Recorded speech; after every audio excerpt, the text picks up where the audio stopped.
আজকে থেকে আমরা ফটোশপের টুলগুলো ব্যবহার করে কিভাবে বিভিন্ন ধরনের ডিজাইন করা যায় এটা ধারাবাহিকভাবে দেখাবো। প্রথমে আমরা ফটোশপের টুলগুলো নিয়ে আলোচনা করব। এরপরে এই টুলগুলো ব্যবহার করে আমরা কিভাবে বিভিন্ন ধরনের ডিজাইন করতে পারি সেই সম্বন্ধে একটা ভালো ধারণা দেওয়ার চেষ্টা করব। তবে এটা একটা ভিডিওতে হবে কিনা আমি জানি না, এর জন্য একাধিক ভিডিও হলে সেটা আপনারা দেখে নেবেন। তো প্রথমে আমি যে সফটওয়্যারটি ওপেন করছি আপনারা দেখতে পাচ্ছেন, এটার নাম হচ্ছে অ্যাডোবি ফটোশপ। আচ্ছা, এরকম আরো কিছু সফটওয়্যার আছে অ্যাডোবির। যেমন একটি আছে Adobe Illustrator, Adobe after effect. তো এর ভিতরে আসলে আমরা যে ধরনের ডিজাইনগুলো করব, ওই ধরনের ডিজাইনগুলোর জন্য আমাদের অ্যাডোবি ফটোশপ, অ্যাডোবি ইলাস্ট্রেটর এগুলোই প্রয়োজন হবে। তবে কেউ যদি একটু অ্যাডভান্স লেভেলের ভিডিও করতে চায়, যেমন 3D অ্যানিমেটেড লোগো বা ভিডিও এডিট করতে হবে, এই ধরনের কিছু যদি চায় তাদেরকে আফটার ইফেক্ট শিখতে হবে। কিন্তু আমার মূল যেই লেসন বা আমাদের যেই টার্গেট বা আমরা যেটা করব, এখানে আমরা আফটার ইফেক্টের ভিডিও দেখাবো না। আচ্ছা, তো এই সফটওয়্যারটার নাম আমি আগেই বলেছি, এটার নাম হচ্ছে অ্যাডোবি ফটোশপ। তো এখানে দেখেন তিনটি অংশ আছে। একটি অংশ হচ্ছে, দেখেন আমার মাউসের দিকে খেয়াল করেন, বাম পাশে যেটা আছে এটাকে বলা হয় টুল বার। এই টুল বারটা আমরা এইভাবে মুভ করতে পারি, ঠিক আছে না? আবার এইভাবেও রাখতে পারি। তো এখানে যেগুলো আছে, যে সিম্বলগুলো আমরা দেখতে পাচ্ছি, এগুলো এগুলো সবই কি বিভিন্ন টুল, এবং প্রত্যেকটির কাজই আমাদের কি ফটোশপে করতে হবে। আচ্ছা, এরপরে দেখেন এই যে উপরে যে অংশগুলো আছে, যেমন ফাইল আছে, এর ভিতরে কিছু সাব মেনু আছে, ঠিক আছে? আর এই ফাইল, এডিট, তারপর ইমেজ, এগুলোকে বলা হয় মেনু। আর এইগুলোর ভিতরে যে অপশনগুলো আছে এগুলোকে বলা হয় সাব মেনু। এখানে প্রত্যেকটিরই কাজ আছে। তবে আমরা যেহেতু আউটসোর্সিং করব, আমাদের আউটসোর্সিং করার জন্য যেই যতটুকু দরকার আমরা ঠিক ততটুকুই করব, এর থেকে বেশি আপাতত করব না। তবে ওইটুকু করতে পারলে পরবর্তীতে ঘাটাঘাটি করে আপনারা বাকি কাজগুলো শিখে নিতে পারবেন, সমস্যা হবে না।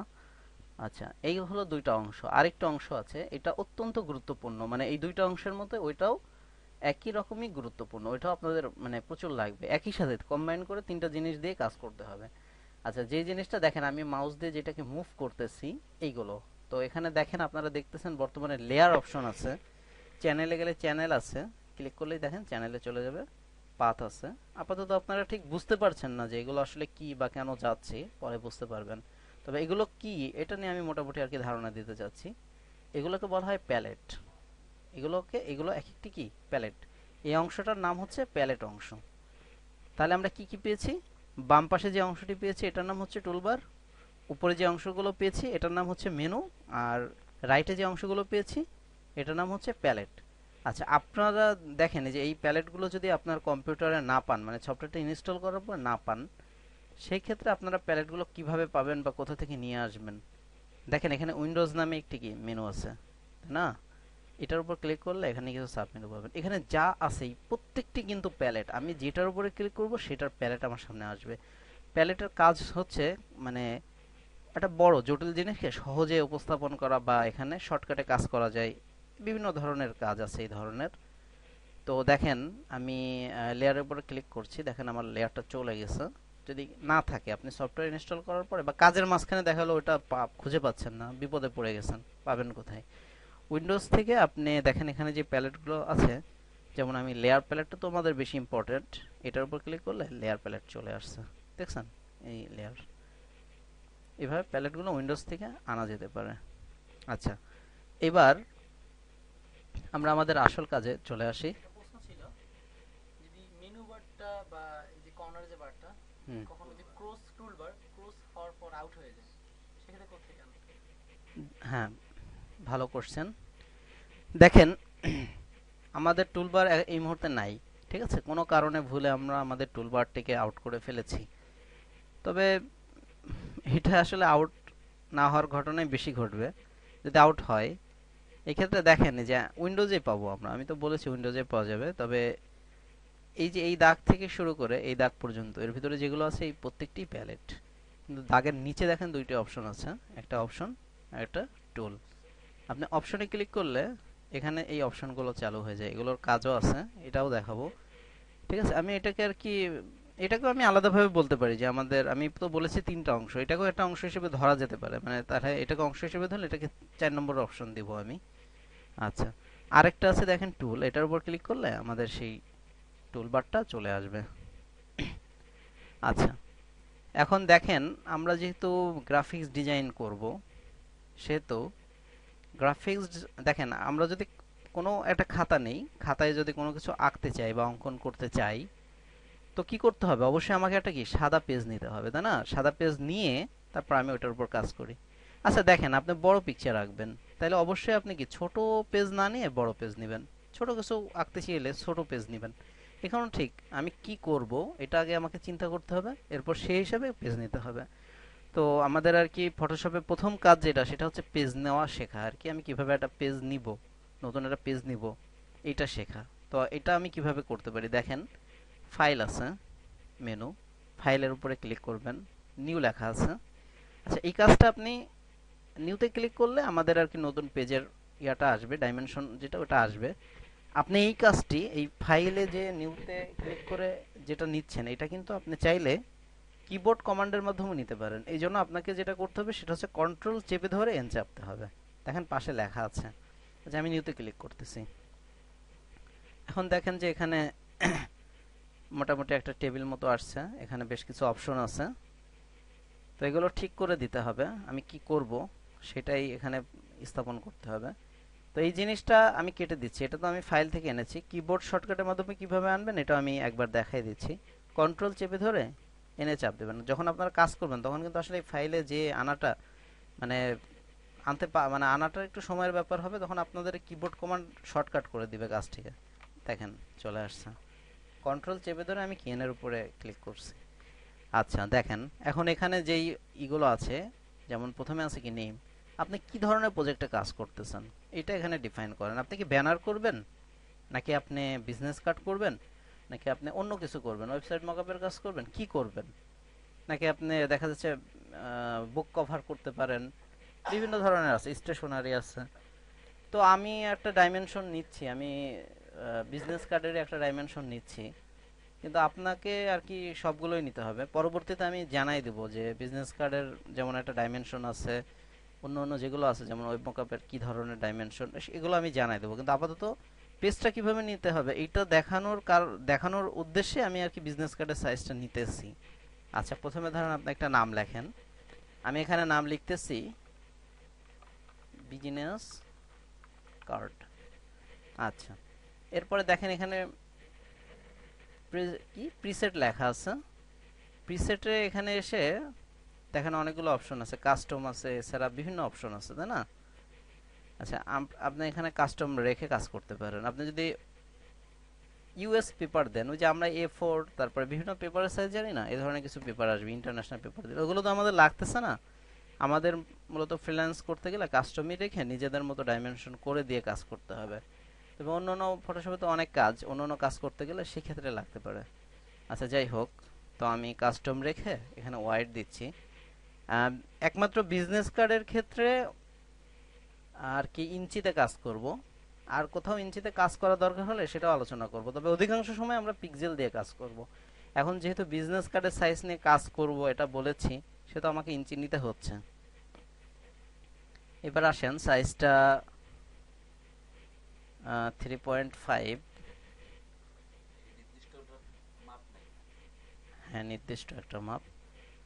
হাইট টু, এটা হচ্ছে ইন্টারন্যাশনাল একটা মাপ, আমেরিকানরা এটা ইউজ করে। তবে ব্রিটিশদের একটু ভিন্নতা আছে, ওরা 3.66 আর 2.16 এই টাইপের ব্যবহার করে। তো সমস্যা নাই, আমাদের যেটা ইন্টারন্যাশনাল আমরা সেটাই ব্যবহার করতেছি। তবে আপনি যখন ক্লায়েন্টের মানে আন্ডারে কাজ করবেন, সে আপনাকে ডাইমেনশন দিয়ে দিবে যে আপনি ওয়াইড বা হাইট কি ব্যবহার করতে চাচ্ছেন। আচ্ছা, এখানে অবশ্যই রেজুলেশন 300 হতে হবে, এটুকু মাথায় রাখবো। যদি 300 না হয় তাহলে কিন্তু সাইজ আসবে না। আর যেহেতু এটা প্রিন্ট হবে, যে কোনো প্রিন্ট ডিজাইনের কালার কিন্তু RGB হইলে হবে না, অবশ্যই সেটা CMYK কালার হইতে হবে। RGB হবে যেগুলো ওয়েবে থাকবে, যেমন আপনার ওয়েবসাইটে দেখা যাবে। ওয়েবসাইটে আমরা কি কি দেখি, ওয়েবসাইটে আমরা বিভিন্ন ব্যানার দেখে থাকি, বিভিন্ন ওয়েবসাইট দেখে থাকি, আর যে সমস্ত ডিজাইনগুলো ওয়েবসাইটে দেখি একমাত্র সেগুলো RGB। আর যেগুলো প্রিন্ট করে বের করব, বিজনেস কার্ড তো প্রিন্ট করে বের করে, বিজনেস কার্ড বা ভিজিটিং কার্ড যাই বলে, এটা অবশ্যই CMYK কালার হবে। আর এখানে বিটটা নিয়ে আর কি পেইন পাওয়ার কোনো কারণ নেই, এখানে যেটা আছে 8 বিট ওইটাই থাকবে, ওইটা নিয়ে আমরা নাড়ানাড়ি করব না। এখানে দেখেন ব্যাকগ্রাউন্ড কন্টেন্ট আছে, এখানে 3 ধরনের আছে, হোয়াইট আছে, ব্যাকগ্রাউন্ড কালার আছে, আর ট্রান্সপারেন্ট আছে। আমরা অবশ্যই অবশ্যই ট্রান্সপারেন্ট নিয়ে কাজ করব। আচ্ছা, এখন আমি ওকেতে চাপ দিলে আমার পেজটা চলে আসবে। দেখেন যে পেজটি আসছে এটাই কিন্তু আমাদের আসলে বিজনেস কার্ডের সাইজ। আচ্ছা, তারপর দেখেন এখানে নিচের দিকে খেয়াল করেন, আমি যেখানে মার্ক করছি এখানে এটা কত পার্সেন্ট দেখাচ্ছে, 66 পয়েন্ট সামথিং পার্সেন্ট দেখাচ্ছে না। আপনি দেখেন এই পেজটা আসলে জুম আউট হয়ে আছে, আপনি এটা জুম ইন করেন। জুম ইন করতে হলে কন্ট্রোল চেপে ধরে, মনে রাখবেন কন্ট্রোল চেপে ধরে প্লাস চাপতে হয়, তাহলে জুম ইন হয়। এখন দেখেন ওইটা কিন্তু 100% হয়ে গেছে, আর যে 100% হয়েছে না, এটা কিন্তু আমাদের মূল সাইজ, মনে রাখবেন এটাই কি আমাদের মূল সাইজ। আমরা আমাদের কাজের সুবিধার্থে কখনো জুম ইন করি, কখনো জুম আউট করি। কারণ আমি যদি জুম ইন আউট করতে চাই তাহলে কন্ট্রোল মাইনাস চাপলে কি জুম আউট হয়ে যাচ্ছে, দেখছেন? এটা কিন্তু মানে জুম কমতেছে কিন্তু পেজের সাইজ কিন্তু ঠিকই থাকতেছে। আপনারা এটা বুঝেন না যে আমি পেজের সাইজ কমাই দিছি। এভাবে আমরা জুম করব বা জুম আউট বা জুম ইন করব। আচ্ছা, পেজ কিভাবে নিয়েছে এটা আমরা দেখলাম। এরপরে আমাদের জন্য মানে দ্বিতীয় যেটা গুরুত্বপূর্ণ সেটা হচ্ছে এই পেজে তো আপনারা অনেক কাজ করবেন, কাজ করার পরে পেজটা আপনাদের সেভ করার প্রয়োজন হবে, তাই না? কারণ একটা কাজ করলেন আর ওটা যদি সেভ না করেন তাহলে তো থাকতেছে না। তো এটাকে সেভ করতে হলে দেখেন ফাইলে যেতে পারেন, যাবেন ফাইলে গেলে এখানে দেখেন সেভ এজ অপশন পাবেন।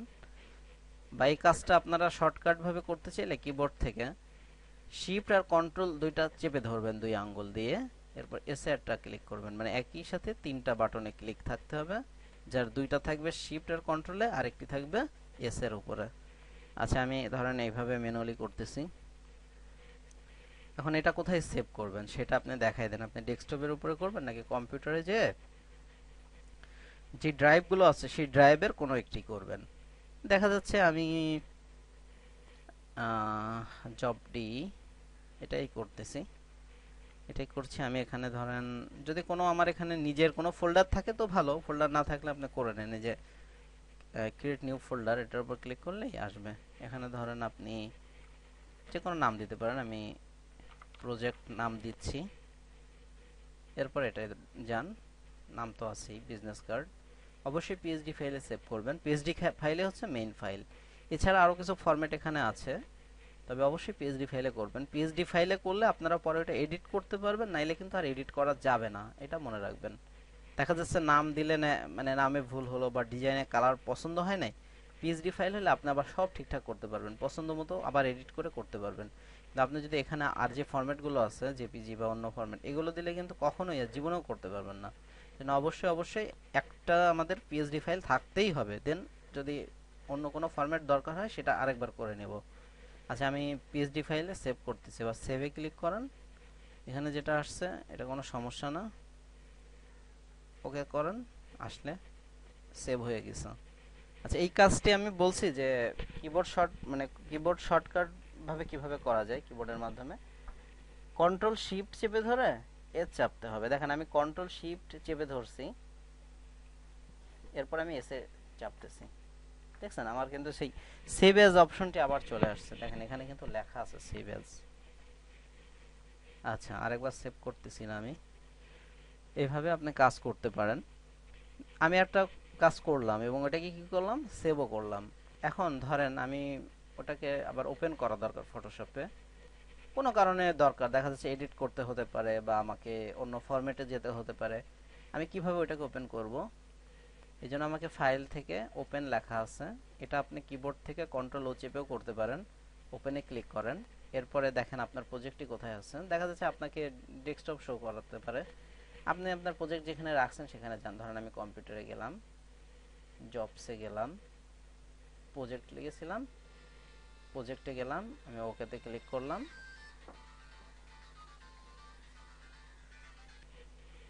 এইভাবে আপনারা ওপেন করতে পারেন। আর আপনি যদি কিবোর্ড দিয়ে করতে চান তাহলে কন্ট্রোল চেপে ওতে চাপবেন, তাহলে দেখবেন যে আপনার প্রজেক্টটি কোথায় আছে। ওটা যদি না দেখায় সমস্যা নেই, আপনি দেখায় নিতে পারবেন। কম্পিউটারে গেলেন, এখানে ছিল, প্রজেক্টের ভিতরে ছিল, এবার এর উপর ক্লিক করে ওপেনে ক্লিক করলে কি জিনিসটা চলে আসবে। আমি যেহেতু একবার ওপেন করা আছে এই জন্য আরেকবার তো আর আসবে না। এইভাবে আপনি আর কি একটা জিনিস মানে একটা পেজ নিতে পারেন, পেজটা সেভ করতে পারেন, ওপেন করতে পারেন। যেহেতু আমরা ধরেন অনেকটা মানে ইসের উপরে ডিপেন্ড করি, বিদ্যুতের উপরে, তো এই ক্ষেত্রে কারেন্ট যেতে পারে, অন্য সমস্যা হতে পারে। এই জন্য আমরা সবসময় কাজ করব আর কন্ট্রোল এস চেপে চেপে ওইটাকে সেভ করে নেব বারবার। এটাই আর কি ভালো হয়। নাইলে দেখা যাচ্ছে যে আমি 2 ঘন্টাটা কাজ করলাম, এরপর কোনো কারণে কম্পিউটার রিস্টার্ট নিল বা কোনো একটা সমস্যা হলো, আপনার কাজটা কিন্তু নষ্ট হয়ে যাবে। এজন্য কাজ করার ফাঁকে ফাঁকে আপনি কন্ট্রোল এস চেপে চেপে ওইটাকে সেভ করে নেবেন। আচ্ছা, এরপরে এ এখন দেখেন আমি এখান থেকে টুলের ব্যবহার কিছু দেখাচ্ছি। যে প্রথমে যে টুলটা আছে এটার নাম হচ্ছে মুভ টুল। তো মুভ টুলের ব্যবহার আপনারা আরেকটা টুলের ব্যবহার যখন করব তখনই দেখতে পাবেন, এটা দিয়ে মুভ করে। আপাতত এইটুকুই মাথায় রাখেন। এখন দেখেন আমি নিচের টুলের ব্যবহারটা দেখাচ্ছি, দেখছেন এই যে হ্যাঁ এইটা লেখা আছে রেক্টেঙ্গুলার মার্কিউ টুল, এই টুলটার ব্যবহার দেখাচ্ছি। তো এটা দিয়ে আসলে সিলেকশন করে। সিলেকশন করে মানে কি, দেখা যাচ্ছে এখান থেকে আমি এইটুকু অংশ সিলেকশন করতে যাচ্ছি। দেখেন আমি কিন্তু এইটুকু অংশ সিলেকশন করতে পেরেছি এই টুলটা দিয়ে। আমি যেখান থেকে চাই, আমি যদি এখান থেকে চাই এইটুকু, হ্যাঁ এখানেও পেরেছি। আমি যদি ধরেন মাছ থেকে চাই তাও পারবো। আমি যেখান থেকে আমার মনে চাবে আমি সেখান থেকে এটা দিয়ে এই যে চার কোনোভাবে আর কি সিলেকশন করা যায়, এইভাবে আমি সিলেকশন করতে পারি। আমি চাইলে পুরাটাও সিলেকশন করতে পারি। আচ্ছা আমি কিভাবে এটা করতেছি দেখেন। আমি কিন্তু আমার মানে যেহেতু মাউস দেখতে পাচ্ছেন না আপনারা, আমি বলে দিচ্ছি। মাউসের লেফট সাইডে যেটা আছে, যেটা ক্লিক করে ওটা ক্লিক করে ছেড়ে দিচ্ছি না, বরং আমি কি করতে সেটা ক্লিক করলাম এবং ওটাকে চেপে ধরে রাখলাম। এরপরে আমি কি করছি, মাউসটাকে ড্রাগ করছি বা মুভ করছি। হ্যাঁ দেখছেন, এখন কিন্তু দেখেন আমি আমার ইচ্ছা মতো কিন্তু এভাবে ওটা কখনো ছেড়ে দিই না। আমি যখন ওটা ছেড়ে দেব তখনই আর কি এটা হচ্ছে পূর্ণাঙ্গ একটা সিলেকশন রূপে আসবে। ধরেন আমি এখন ছেড়ে দিলাম, ঠিক আছে না? এইভাবে আপনারা এই টুলটা ব্যবহার করে সিলেকশন করতে পারেন। এছাড়া দেখেন তারপরে যেটা আছে ইলিপসিক্যাল মার্কিউ টুল, এইটা দিয়া মানে সার্কেল আকারে আর কি আপনারা সিলেকশন করতে পারেন। দেখেন এখানে একটা জিনিস গুরুত্বপূর্ণ, ধরেন আমি এটাকে সার্কেল আকারে চাচ্ছি, কিন্তু আমি ওই একইভাবে কিন্তু মাউসের লেফট সাইডটা চেপে ধরে রেখে দিয়েছি আমি। এরপর আমি আমার হাতকে মাউস সহ ড্রাগ করতেছি বা মুভ করতেছি। আর এটাকে আমি যদি চ্যাপটা চাই চ্যাপটা করতে পারি, গোল চাইলে গোল করতে পারি। আচ্ছা এখন গোল কি হচ্ছে, আসলে হচ্ছে দেখেন তো, এটা কি আসলেই গোল, মানে পুরো সার্কেল হয়েছে? আমি নিশ্চিত না, ঠিক আছে? এই জন্য আপনারা একটা কাজ করতে পারেন, যদি পুরাপুরি গোল করতে চান তাহলে শিফট চেপে ধরবেন। শিফট চেপে ধরলে দেখছেন আগে দেখেন কি অবস্থানে ছিল, আমি যখন শিফটের উপরে চেপে ধরে রাখলাম তখন এটা কিন্তু পুরা গোল হয়েছে, একেবারে চারদিক দিয়ে সমভাবে গোল হয়েছে। কথা বলছেন? আমি ধরেন চ্যাপটাও যদি থাকে, আমি যদি শিফট চেপে ধরি ওটা একেবারে পুরা গোল হয়ে যাবে। এখন পুরা গোল করার জন্য অবশ্যই শিফট চেপে ধরে আমরা কাজ করব। এখন আমি ছেড়ে দিচ্ছি, দেখেন এটা কিন্তু এখন পুরাপুরি কি হয়েছে, গোল হয়ে গেছে। এইভাবে আমরা এটা দিয়ে কাজ করতে পারি। এরপরে যে দুইটা আছে এই দুইটারও মোটামুটি ব্যবহার আছে, কিন্তু অতটা কাজে আসে না আর কি। এখন দেখেন এরপরে মাঝে তো আরো কিছু টুল আছে, আমি এই টুলগুলোকে মানে টুলগুলো নিয়ে এখনই আলোচনা না করে আমি ডিরেক্ট চলে যাচ্ছি। যে দেখেন এই যে একটা টুল আছে পেইন্ট বাকেট টুল নামে, আমি এই পেইন্ট বাকেট টুল এইটা একটু দেখাচ্ছি, ঠিক আছে? ধারাবাহিকভাবে দেখাতে গেলে অনেক সময় সমস্যা, ঠিক আছে? মাঝে আমি যেভাবে দেখাচ্ছি এভাবে যদি আপনারা দেখেন আপনাদের শিখতে আরো সুবিধা হবে বলে আমি মনে করি। আচ্ছা, এখন আমি পেইন্ট বাকেট টুলের ব্যবহারটা দেখাচ্ছি। পেইন্ট বাকেট টুলের কাজ হচ্ছে কোথাও কোনো একটা কালার ফিল করা। ধরেন আমি এখানে এই যে সার্কেলটা মানে সিলেকশন করলাম, তো এখানে আমি একটা কালার ফিল করব। তো এই জন্য আমাকে অবশ্যই কি করতে হবে, পেইন্ট বাকেট টুলটাই নিয়ে নিতে হবে। আচ্ছা পেইন্ট বাকেট টুল নিয়েছেন, এখন আপনি যেহেতু কালার ফিল করবেন আপনাকে অবশ্যই কি আপনার নিজস্ব কালারটা খুঁজে বের করতে হবে বা খুঁজে পাইতে হবে। এখন এটা আপনি কোথায় পাবেন, কিভাবে খুঁজে বের করবেন, কিভাবে কালারটা নিবেন? দেখেন এই যে এখানে আমার মাউসটা যেখানে আছে খেয়াল করেন, এখানে দেখেন দুইটা কালারের দুইটা অপশন আছে, মানে বক্স আছে। আমি বলছি একটা উপরে একটা নিচে। উপরে যেটা আছে আমরা সবসময় এটা নিয়ে কাজ করব, নিচেরটা নিয়ে কিন্তু কাজ কখনোই করব না। উপরেরটা কি ফরগ্রাউন্ড কালার, ঠিক আছে? আর নিচেটা কি ব্যাকগ্রাউন্ড কালার। আমরা ফরগ্রাউন্ড দিয়ে সবসময় কাজ করব। আমি দেখেন এটার উপর একটা ক্লিক করতেছি, ক্লিক করার পরে আমার সামনে দেখেন একটা কালার পিকার আসছে, এখানে লেখা আছে কালার পিকার। এখানে বিভিন্ন কালার আছে, সব কালার এর ভিতরে আছে। এর ভিতর থেকে আপনি দুনিয়ার সমস্ত কালার আছে নিয়ে নিতে পারবেন। এখন আপনার কালার চুজ করতে হবে আপনি কোন কালারটা নেবেন। দেখা যাচ্ছে আপনি এখানে রেড কালার নেবেন। দেখেন এই যে আমি এখানে কি করতেছি, যে এটাকে কিন্তু আমি মুভ করছি, আমি এটা মুভ করার সাথে সাথে এখানে দেখেন কালার, এখানে কালার আছে, কালার দেখে দেখে মুভ করা যায়। আমি দেখেন এখানে আনলে ইয়েলো থেকে আস্তে আস্তে কিন্তু অরেঞ্জের দিকে যাচ্ছে, ঠিক আছে। এভাবে একটার পর যে আবার লাল হয়ে যাচ্ছে, আবার এদিকে গেলে দেখা যাচ্ছে ব্লু হচ্ছে, নেভি ব্লু হচ্ছে, গোলাপি হচ্ছে, বিভিন্ন কালার হচ্ছে। উপরে গেলে লাল হয়ে যাচ্ছে। এছাড়া এখানে দেখেন ব্ল্যাক আছে, এখানে হোয়াইট আছে, ঠিক আছে। আচ্ছা, আর আমি এখানে কি কাজ করতেছি, এর প্রিভিউটা এখানে শো করতেছে। দেখেন এই মুহূর্তে হোয়াইট আছে, যে উপরেরটার দিকে খেয়াল করবেন, হোয়াইট সবসময় উপরে। দেখেন আমি এখন এই যে এটা গ্রে টাইপের কালার নিয়েছি, তাই আছে। আমি একেবারে ব্ল্যাক টাইপের একটা কালার নিয়েছি, তাই এখানে আসছে। আমি এখানে এই যে রেড নিয়েছি উপরে, এই যে এর ভিতরে আপনি ক্লিক করে করে নিতে পারেন। তো এটা প্র্যাকটিস করতে হবে, এটা শুধু ভিডিও দেখলে তো হবে না, এটা প্রচুর প্র্যাকটিস করতে হবে, করে জিনিসটা আয়ত্ত করতে হবে। খুবই সহজ। আচ্ছা, এখান থেকে আমি রেড নিয়ে নিলাম। রেড নিয়ে নিয়ে আমি এখানে দেখেন আরেকটা জিনিস আমি একসাথে দেখাই নেই। আমি যখন এখানে কালার নেই তখন দেখেন এই যে এখানে এই হ্যাশ লেখা আছে, হ্যাশের এখানে কিন্তু কালার একটা কোড মানে চেঞ্জ হচ্ছে। আমি যখন যেটার উপর ধরতেছি এক এক রকম আসতেছে। যখন পুরা হোয়াইট নিচ্ছি তখন কিন্তু পুরা এফ, যখন ব্ল্যাক নিচ্ছি পুরা মানে 100% ব্ল্যাক, তখন কিন্তু পুরা জিরো, মানে 0000 আছে 6টা। আচ্ছা, যখন এই যে পুরা নিচ্ছি, রেড নিচ্ছি, তখন কিন্তু এফ এফ, তারপরে কি 00। এইভাবে এখানে মানে যত কালার, আর প্রত্যেকটি কালার তো নির্দিষ্ট না, মানে এখানে হাজার হাজার আছে, মানে কালার পিকার আছে, কালারের ভিতরে যত ধরনের ভেরিয়েশন, ঠিক আছে। মানে প্রত্যেকটির জন্য আলাদা আলাদা কোড আছে। আপনার এই কোডও মনে রাখতে পারেন। দেখা যাচ্ছে আপনাকে বললো যে হোয়াইট করতে হবে, এখানে যদি শুধু এফ গুলো চেপে ধরেন তাহলে দেখবেন যে অটোমেটিক হোয়াইট এসে চলে গেছে। এখানে যদি আপনি শূন্য চেপে ধরেন দেখবেন যে আপনার এই ব্ল্যাকের এখানে চলে আসছে, এখানে ব্ল্যাক দেখা যাচ্ছে, ঠিক আছে। এখানে কোড আছে। যদি আপনাকে বায়ার অনেক সময় কোড দিয়ে দিতে পারে যে আমার এই কোডের কালার দরকার, তো আপনি কি করবেন, যে কোডটা আপনাকে দিবে সেই কোডটা এখানে লিখে দিবেন। আমি দেখেন 6টা লিখলাম, তাতে কি আসছে, একটু হালকা, হ্যাঁ গ্রে টাইপের আসছে, কিন্তু খুবই হালকা, সাদার কাছাকাছি আর কি আসছে, দেখছেন। আমি আন্দাজে দিয়েছি। তো এইভাবে কোড এখানে বসে আপনি আপনার কালারটা নিয়ে নিতে পারেন। তো আমি আপাতত আর কি রেড রাখতেছি, এরপর ওকে করলাম। আমাদের তো মূল উদ্দেশ্য কি, যে কালার পিকার দিয়ে আমরা কিভাবে কালার ফিল করব, এটা উদ্দেশ্য। কালার পিকার নিয়েছি। আচ্ছা, এখন আমার মানে এটা হচ্ছে আউট অফ লেসন, বাট খুবই ইম্পর্টেন্ট। দেখেন এখানে লেয়ার আছে, আপনি অবশ্যই মানে ফটোশপে দুইটা জিনিস মাথায় রাখতে হবে। একটা হচ্ছে আপনি যখন যেটা করবেন অবশ্যই আপনাকে কি লেয়ার নিয়ে করতে হবে। আরেকটি ব্যাপার কি, সেটা হচ্ছে প্রথমত আপনি লেয়ার নিয়ে করতেছেন, আর দ্বিতীয়ত হচ্ছে যদি কোথাও সিলেকশন থাকে তাহলে অবশ্যই সেটাকে কি করতে হবে, ডিসিলেক্ট করে দিতে হবে। ধরেন এখন এটা সিলেকশন অবস্থায় আছে, এটাকে ডিসিলেক্ট করে দিতে হবে। এখন আর করবেন না, মানে কাজ শেষে, কাজ শেষ হয়ে গেলে যখন, তখনও যদি ডিসিলেক্ট মানে সিলেকশন থাকে তাহলে ডিসিলেক্ট করে নিতে হবে।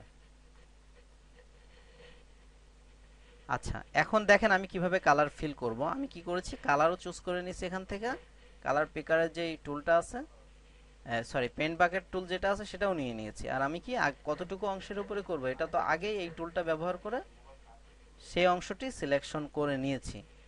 এইবার হচ্ছে আমি বলছি কি, যে লেয়ার নিয়ে কাজ করতে হবে। তাহলে আমি দেখেন এখানে যে আমার লেয়ার প্যালেটটি আছে, যদি বাই চান্স কোনো কারণে আপনি লেয়ার প্যালেটটি খুঁজে না পান, আমি প্রথমে দেখাইছি আবারও দেখাচ্ছি, লেয়ার প্যালেট নাই, সেই ক্ষেত্রে অবশ্যই আপনি কি করবেন, উইন্ডোজে যাবেন, লেয়ার লেখা আছে দেখছেন, লেয়ারের উপরে ক্লিক করবেন, তাহলে লেয়ার প্যালেটটি আপনি পেয়ে যাবেন।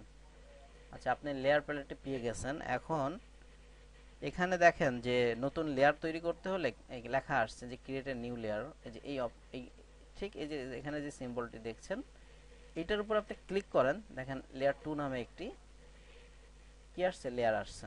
আচ্ছা, এখন আপনি কালারটা ফিল করেন। আমি কালারটা ফিল করলাম, পুরা অরিজিনাল রেড কালার হয়েছে। আচ্ছা, এখন দেখেন কি সিলেকশন আছে। আচ্ছা, এখন তো আর আমার সিলেকশন রাখার দরকার নেই, কারণ আমি আমার কাঙ্ক্ষিত কি কালারটি পেয়ে গেছি বা সেটা ফিল করতে সক্ষম হয়েছি। এখন যদি আপনি ভুল করে সিলেকশন রেখে অন্য কোনো কাজ এখানে করেন, আরো তো কিছু কাজ করবেন তাই না, তাহলে কিন্তু আপনি আর কাজ করতে পারবেন না, প্রচন্ড সমস্যায় পড়তে হবে।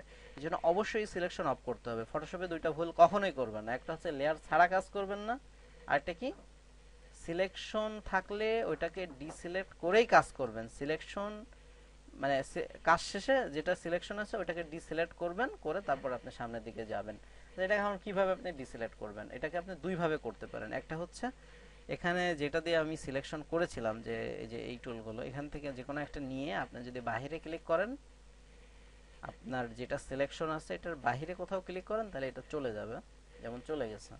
ঠিক আছে, এই একভাবে করতে পারেন। আর একটি হচ্ছে, দেখেন আবার আমি পূর্বের অবস্থায় ফিরে এসেছি।